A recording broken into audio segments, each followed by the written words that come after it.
Howdy, folks. Welcome to the channel Rockin' the Country. I'm Don. I'm smiling because I'm loving this. funRonni made a gift to the channel for me to do episode 4, which is a 90-minute episode. So she made the equivalent of 6 gifts to the channel for me to break a 90-minute special down into 6 parts. And it's Bill Anderson's 50th anniversary. It was done, I think, in 2010. And Randall Fryer had actually sent me the DVDs of it. They're right back there if you could see them on camera there. But I am doing a reaction to all 4 episodes. So that's 4 times 1.5, which is 6 hours worth of really commemorating Bill Anderson's career as a songwriter, as a host of, Country Family Reunion and all this. And Vince Gill is emceeing it, if you will, with a bunch of artists here. So part 1 of episode 4 that I did finished with Jamie Johnson. They were talking about Jamie Johnson a bit. So maybe Jamie's going to sing. We're going to find out. And I'm curious to see if Charlie Pride is there, because I think he was there during episode 1, but didn't perform. I'm wondering if he's here during this one. So, Ronnie, thank you for this gift again. And I'm wearing my Georgia hat because that's where Bill Anderson went. Here we go. Wouldn't have missed it. Oh, man. There's Jamie, Buddy Cannon. It's just so much fun. It's just so much fun. I mean, songwriting, it's not work when you go in the room with somebody that's just creative and got the mind that he has. What was that like for you, Jamie? Was it one of your first times to write with someone of a legendary status? I saw Moses break out the legal pad and the pencil. And I knew something was fixing to go down here today. And I'd been looking forward to writing with him for so long. I just didn't know what to write. And the first time we wrote was Give It Away. Was that the first one? It was the first song Pretty we good wrote. start. We'll have to do it again sometime. We've written quite a few things since then. I'm honored that the title song of your latest album is one that you and I wrote together, the guitar song. That's Bill and I and Vicky McGee, we sat down at the firehouse one day to write, and Bill and I decided we'd tell our stories in this song to each other from the perspective of the guitars hanging on the wall of a pawn shop. A couple of old guitars that have been kind of put away that, got a little past and a little future and just no present. And that's what the guitar song was as a song and kind of is as an album. But the best stuff is to come. Buddy and I went out to Knoxville and watched Bill puke over the side of a rail at a cabin for a few hours. And in between episodes, he'd come back in with pure brilliance. I've never seen anybody barf their way into more lyrics and ideas for songs than Bill Anderson. Well, let me fill in the blanks. A lot of people don't know that he's allergic to shellfish. Which there's a lot of Phil. I got over, we went to Gatlinburg and we rented this log cabin and we're going to sit there and write for 3 days, me and Buddy and Jamie. And the first night, I got there early and I went and got the keys and got the place opened up and all, and they came in and everybody was hungry, so we went out to eat, and I guess I got something that did not work too well. And so there's a huge shrub growing in front of that cabin right Bigger now than it was then. but I got really, really sick, and they were sitting in there. I could hear them in there writing the song. It was like, would you shut up out there? We're trying to write. I'm sick. You had to get healed up so you could get a third, didn't you?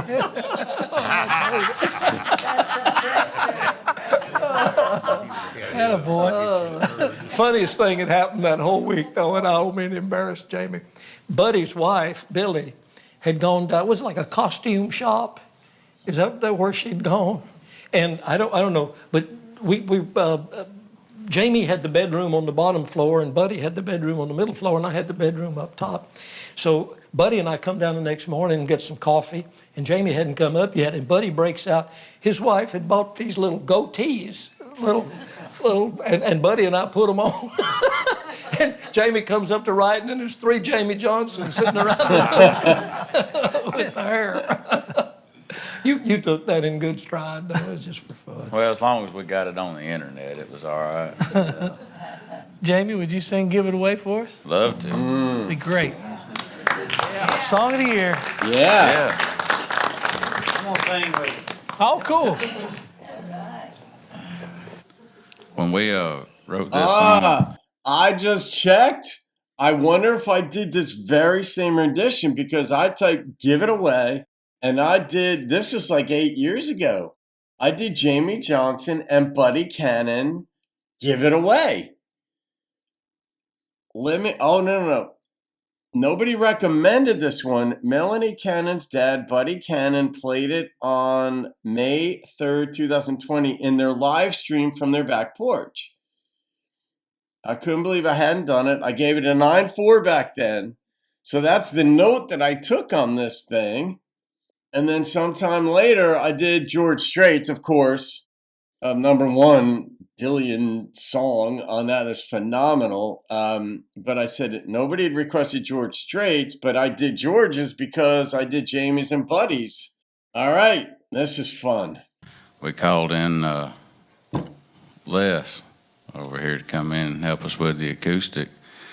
And that's all we did, was made one acoustic and vocal version of it. And Les played this opening line of it.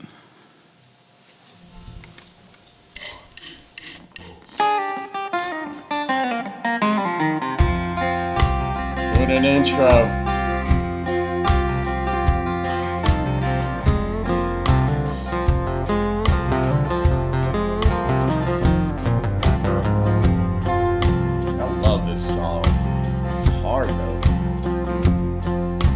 She was storming through the house that day. I could tell she was leaving. But I thought, all hell, she'll be back. Till she turned around and pointed at that wall and said, that picture from our honeymoon, that night in Frisco Bay, just give it away. Just give it away. That big 4-poster king-size bed where all our love was made, just give it away. Just give it away. Just give it away.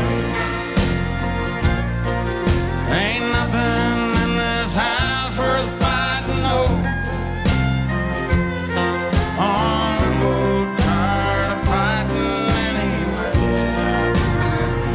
Just give it away. Oh, what a real song.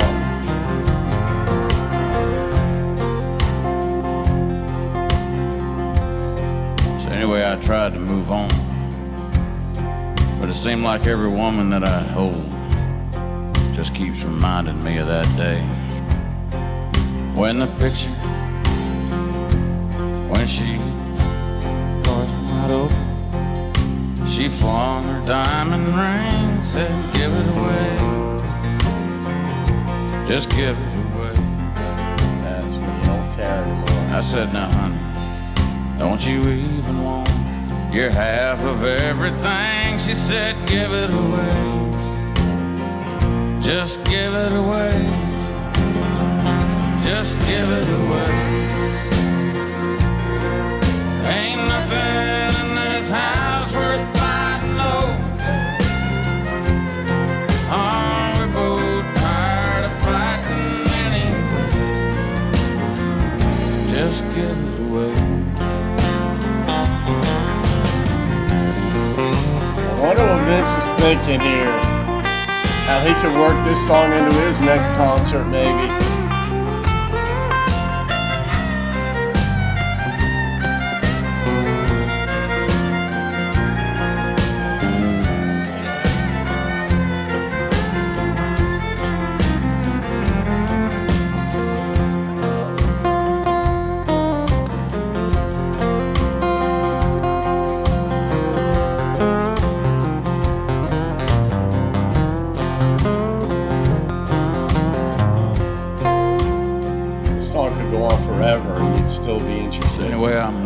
here where she left me, along with all this other stuff she don't care about anymore. Like the picture from our honeymoon. That night in Frisco Bay, she said, give it away, but I can't give it away. And that big four-poster king-size bed where all our love was made, she said, give it away, but I can't give it away.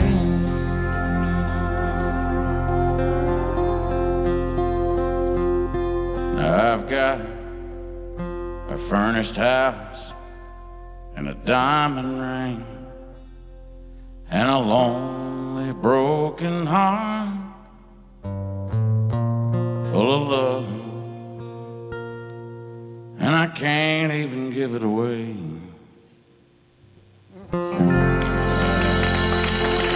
That's like the grand tour. It's just...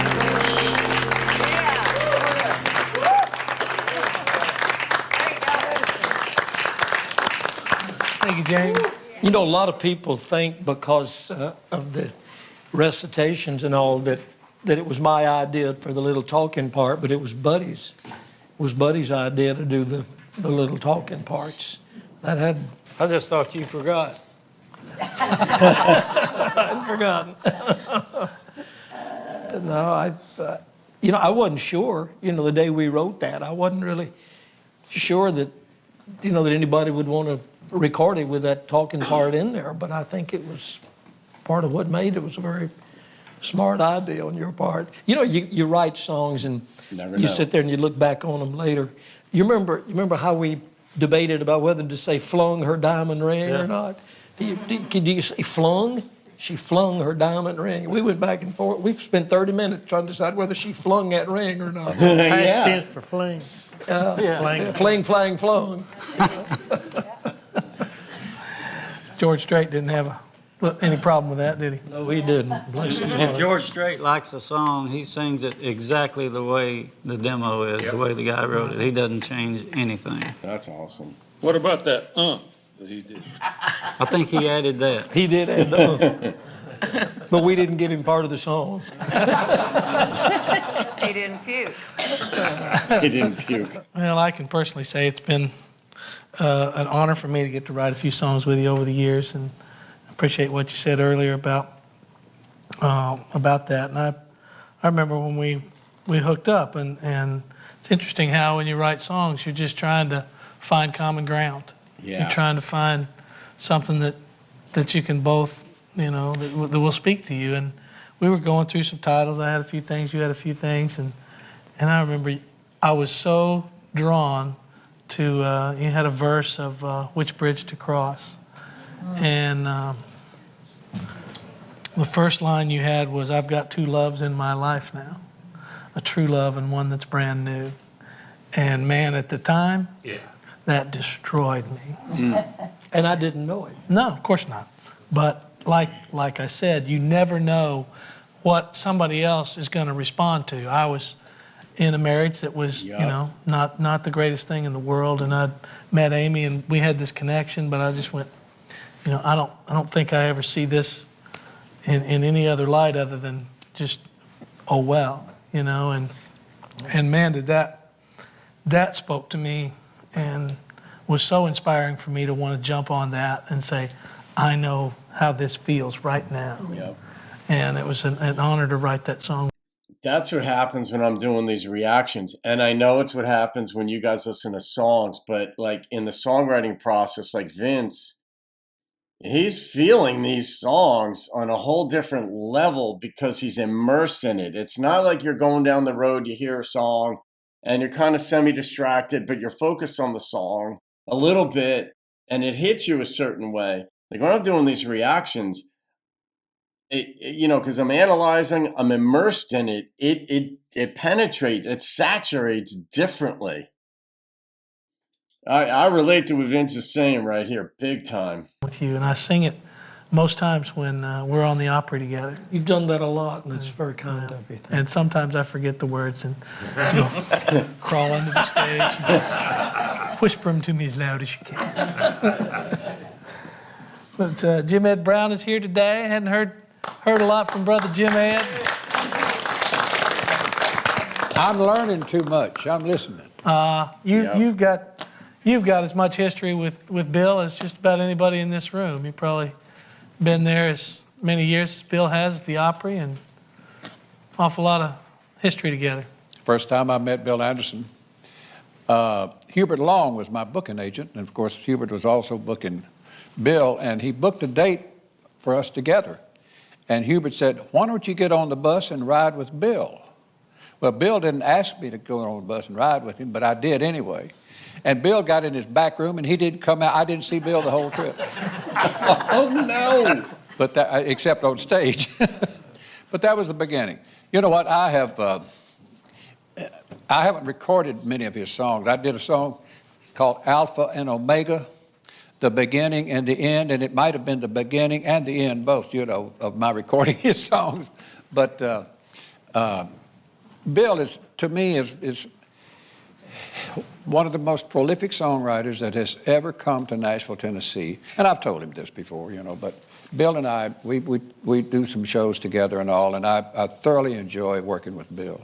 Because he's not only is he a great host, we're talking about most of his songs now that he has written, but he's also a great host. You know, he has hosted television, but we do these country family reunion shows around the country, and there could never be a more genuine host that, you know, that loves and listens to and enjoys being there than Bill Anderson. He's a great friend. We do have a lot of fun on those. We really have do, it. and I love you and Helen and Celie are on so many of them, and T. Graham's going to be doing some, Jimmy Fortune, some of the, and Mary Lou's done some, and other people around the room will be doing some in the future if they haven't already. Jan has been. It's fun to take the family reunion show out on the road. And, It is that. It's amazing how many people come up to us and tell us they watch it. It's wonderful. Well, I think like I said earlier, there's an audience out there that loves and reveres all this music that this room has made, and they're out there, and this is one of the neatest ways I've ever seen to find them. What are you going to sing for us, Jim Ed? Let me do one that's going to take you back to about 1961 or 2, I guess it was, whenever Bill wrote this one. All right, that's a place to stop. These go by quickly. You hear these stories, you get so immersed in them, 15 minutes has gone by or so. So, all right, guys, we're going to pick up on part 3 of episode 4 on the next part of it. So, Ronnie, thank you again. This goes in the documentary series playlist, along with all the other ones and others that people have gifted me on the channel to react to. And, you know, like Renee and others. And you can go in the documentary series playlist and see what those are. So much information in them. All right, guys, have a wonderful day from Bucko and me. His name is really Buck, but in honor of Buck Owens. Have a great day. See you on another video and keep rocking the country. Till she turned around and pointed at that wall and said, "That picture from our honeymoon, that night in Frisco Bay, just give it away."